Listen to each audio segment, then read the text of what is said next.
Hey everybody, Rudrake here, and welcome to the Life is Strange Before the Storm Episode 1 reaction video. Also, there's going to be a little bit of an update at the end, and if you were just here for the update, please skip to this time right here to avoid spoilers for Before the Storm. If you don't care, I'm going to continue. First off, I absolutely love Before the Storm Episode 1. I was curious about the game from the get-go, which is why I decided to do a day one LP of it. Also, before I get too far ahead again, welcome to my new apartment. It looks a little different than when I was in my Q&A video, and that's because I've moved since then. I am in a new apartment. I've got a new roommate who is currently at work. His schedule is he works in the evening now, and I work during the day, so during the week we don't really see each other, and really it just leaves the evening for me to record. So it's a little easier to record, seeing as there's not somebody sleeping during this hour of the day / night. So episodes and uploads are going to be a little more consistent, I hope, than they have been in like a year. Because ever since I moved out of my dad's house, things have been crazy to try and record. But hopefully I can get daily uploads back as a thing. That is not a promise nor a guarantee. It is going to be really tough to get there, but if I make some headway and get to it, I can get to it. And we will have videos up till whenever I'm done. Back to Before the Storm. Playing as Chloe is a lot of fun. I'm glad that you guys seem to enjoy my different playstyle with this one. I wanted to go for something a little different, because I played kind of conservatively in the first game. There were a few things I did that were outside of what I did in my original playthrough, but I stuck to mostly a conservative and kind of held back view with Max for the most part, because that's the kind of person she is, and some of those type of decisions I was okay for. Chloe, I decided to just throw out the window what I wanted to do and what I would personally choose to do, and said, let's play as Chloe, which means I'll probably pander to the fan service a little bit and kind of pander to what fans would want Chloe to do. But it also made sense because this is a prequel, and we've kind of seen how Chloe acts in the original Life is Strange, so I had a pretty good idea what to go for. And it makes things a little different. It also makes things different not having the rewind power. I found myself in my head just going, crap, I can't take that back. Oh no. So that made the game a little interesting as well, because I'm just like, I can't take these decisions back and go back and change it without replaying the whole episode again. So that made things very different. The talkback challenges are fun. So if I see one of those pop up, I'm probably going to take it just to see what it brings up, because you never know with Chloe what she's going to say, and it's a nice little challenge. And I only failed one, and oh well, it's fine. And we finally get to meet Rachel Amber in this game. We finally get to really see what she was like. I mean, we hear a good bit about her from Chloe and other people in the first game, but it takes this game to really give you a good idea of what Rachel was like. And I gotta say, I love Rachel Amber. She is my favorite character in Before the Storm. I mean, don't get me wrong, I still like Chloe a little bit, but she is not my favorite in the first game, and she's still in her rebellious stage here. Therefore, she's not really my favorite, because angsty teens are never my favorite characters. I was a little bit of an angsty teen, but nowhere near that bad. And honestly, Chloe gets too selfish for me sometimes, and a little too off the scale. So, everyone's got their opinions on Chloe. I mean, I kind of half like her no matter what, but she is definitely not my favorite character. Rachel, amazing. Going on further, you can also really see the tension in the Price household in the years following William's death. Joyce is starting to move on to David, and Chloe hates that, and because of that, that's really where the tension comes from. Like, Joyce wants to move on to a new love in her life, and Chloe's like, no, I don't want to see you with anyone other than Dad. And it is a little selfish, but at the same time, I can kind of relate to where she comes from, even though I did eventually get to the point where I was like, I'm okay with Dad moving on. You know, because as some of you know and saw me post on Twitter, I lost my mom when I was about 18 years old. So I've seen where Chloe comes from, and she and I had her character and me, or the character of Chloe and I, have that in common. Although she lost her dad a little younger than I lost my mother, so that's why I relate to Chloe a good bit. But you know, also I dealt with it a little differently than she did. It's also interesting seeing Chloe at Blackwell. That was something I was interested to see, and there's not as much of it, but seeing her interact with the students, like for example Victoria and others like Nathan Prescott, who I did not expect to see, and then Skip, the officer patrolling, because this is before David becomes head of security. David's unemployed at this point. And then seeing her in the confrontation with Principal Wells and some of the theater students. But by far my favorite part of the game, was the tabletop game you play with Steph and Mikey. That was so unexpected and just the biggest surprise. And when I just was like, they're asking if I want to play a tabletop game within Life is Strange? Why not? Why would I say no to that? It is amazing. I love that part of the game, and I hope we get to play more tabletop with Steph and Mikey down the road. Even though we know Chloe gets expelled at some point from Blackwell, so that's gonna kind of suck. Anyway, we move on from the tabletop game to defending Nathan Prescott, of all people, from a big bully named Drew North, who actually turns out to be Mikey's brother, which is ridiculous. Did not see that coming, even though Nathan's still kind of the way he is, and you can kind of see where he's starting to develop the, I guess you could say, serial killer tendencies and all that stuff. And this is before Mark Jefferson enters the picture and kind of, you know, helps him achieve that dream and all that crazy stuff that happens. And we go straight from that to running away with Rachel. Yeah, didn't see that one coming. Of course, you can tell from the beginning that Rachel lived a double life. And it's really shown in this game that she's living a double life, because she's this perfect straight-A student, you know, drama, theater queen, athletic, just all-around star. But she's got a reckless side that kind of rivals Chloe. And the two go in the park and they people watch and they steal some wine.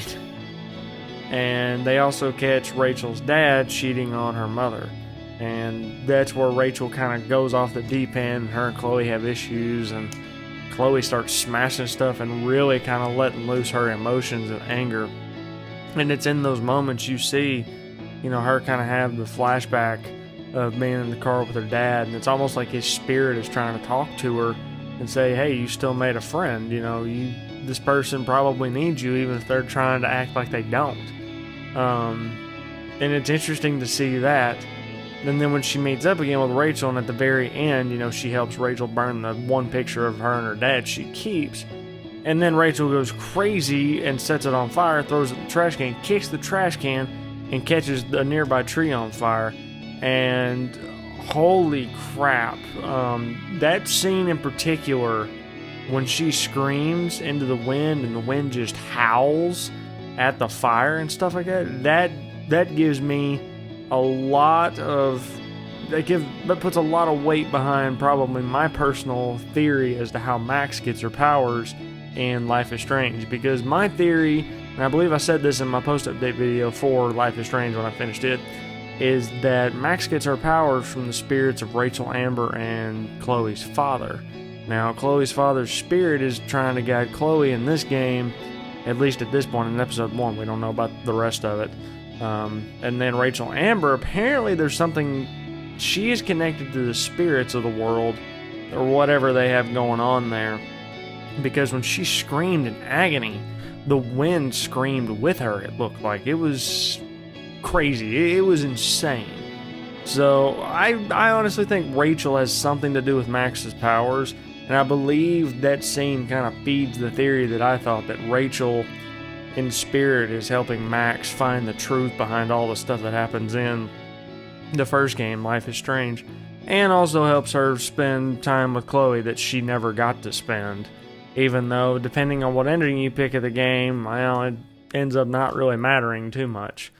So we'll see. As of now, the LP is on hold up until episode 2 is released. We get a little bit of a teaser to that of Chloe. It looks like in her room and someone's banging on it saying, "No one steals from me, I want my money." Now, my first thought was the guy I stole money from, but I thought, wait, you had the option not to steal money from him, and that scene still happens. So, it's probably someone else. No idea, though. But anyway, that's it for my reactions to Before the Storm. Deck 9 Games, you did amazing. You picked up where Don't Nod began, and I believe you've done a fantastic job. I cannot wait until episode 2. And I can't remember the writer's name that wrote the D&D part in particular. I remember him... I remember he said something on Twitter about a day after the game came out. He kind of tweeted about that part in particular, and he wanted to know what people thought about that part. And I tweeted at him, you follow me on Twitter, you might have seen it, at Rudrake Plays. I tweeted at him that I really enjoyed that part. It's probably my favorite part of that game. It is definitely my favorite part of episode 1. There may be more of it later. I hope there is. I hope you can play tabletop in episodes 2 and 3. You probably won't the bonus episode Farewell, but I mean, that's because you're playing as Max. But we will see. We will see. Thank you, Deck 9, and thank you, Square-Enix, for this. I am really happy you decided to give us this prequel, possibly even a sequel. I don't know what is in the future. I believe there was mention of a Life is Strange 2, kind of like an actual sequel, but we'll see. Anyway, on to the channel update.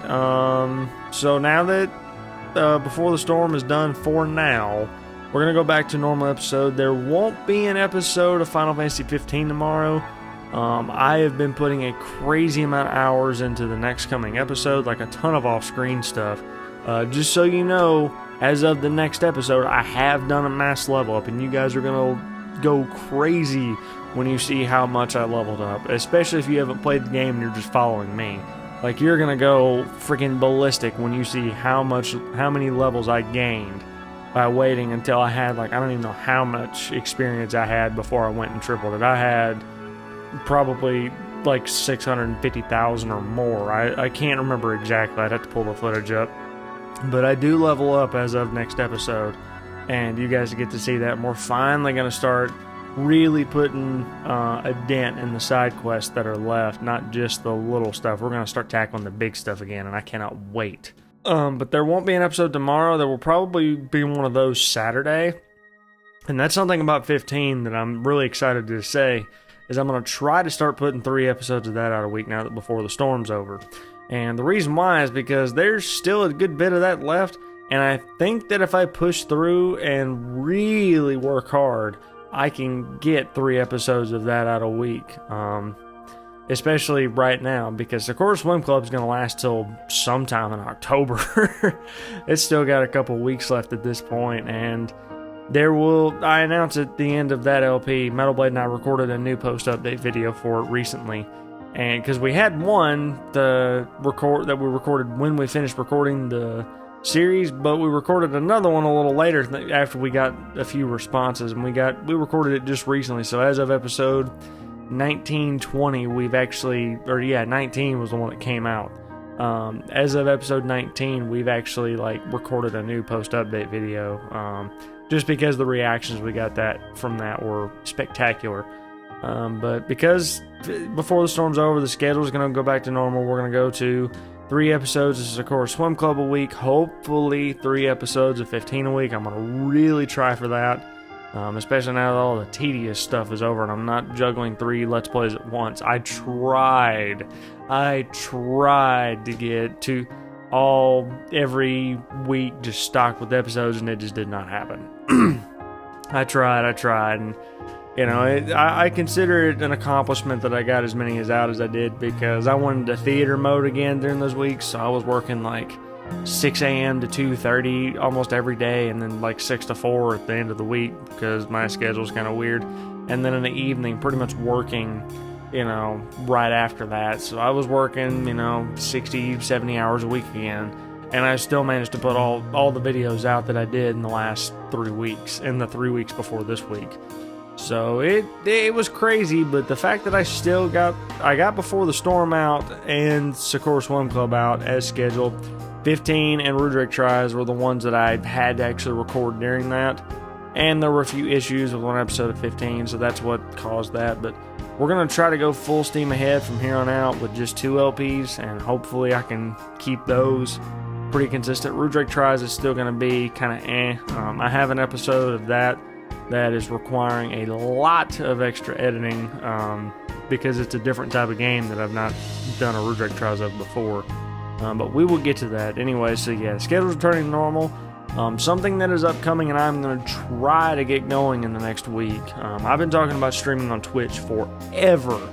I know, I think I've at least talked about it for probably a year since I moved to where I have good internet. I have talked about doing Twitch streams since October when I moved to where I am now, where I have good internet again, and I do have good internet.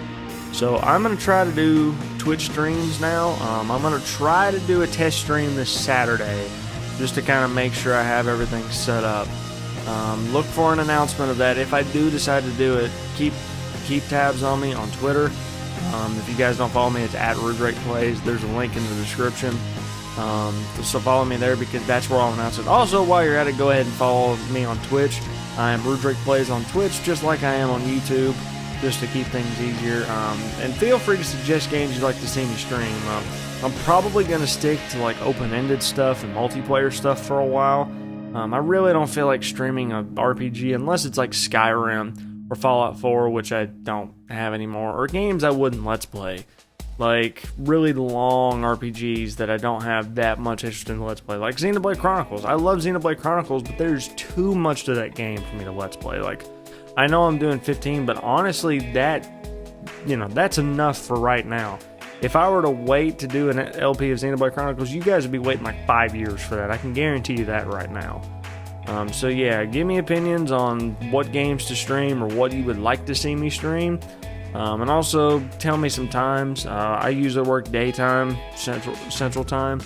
But that is it for this episode and my reaction to Before the Storm and the update. Thank you guys so much for watching as usual, and I'll see you next video. Rudrake out.